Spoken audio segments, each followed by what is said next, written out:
પશ્ચિમ કચ્છ એલસીબીએ ચોક્કસ બાતમીના આધારે ગઢસીસા વિસ્તારમાંથી દારૂના ચાલુ કટિંગ વેળાએ દારૂનો મોટો જથ્થો કબજે કરી એક બાળ આરોપીની ધરપકડ કરી છે. અન્ય 2 આરોપીની ધરપકડ માટેની તજવીજ હાથ ધરવામાં આવી છે.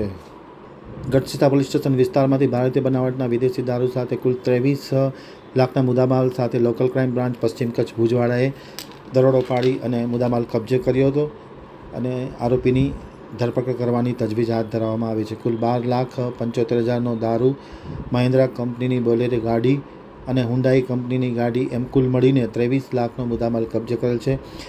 એલસીબીના સ્ટાફના નિલેશ ભટ્ટ, દેવજી મહેશ્વરી તથા હેડ કોન્સ્ટેબલ ધર્મેન્દ્રભાઈ રાવલ, મુરરાજ ગઢવી, શક્તિસિંહ ગઢવી, રણજીતસિંહ જાડેજાને ગઢસીસા પોલીસ સ્ટેશનમાં પેટ્રોલિંગમાં હતા ત્યારે હકીકત મળી હતી કે ભાવસંગજી ભગુભા જાડેજા રહેવાસી દરસલી તાલુકો માંડવી તથા રામસંગજી દોલુભા જાડેજા રહેવાસી ચુનડી તાલુકો ભુજવાડાઓ સાથે મળી અને દરસલીથી મોમાઈ મોરા ગામ તરફ જતા રસ્તા પર મફતનગર પાસે આવેલ ખુલ્લી જગ્યામાં પોતાની ગાડીમાંથી કટિંગ ચાલુ કરતા હતા ત્યારે એલસીબીએ દરોડો પાડી અને કાર્યવાહી હાથ ધરી હતી.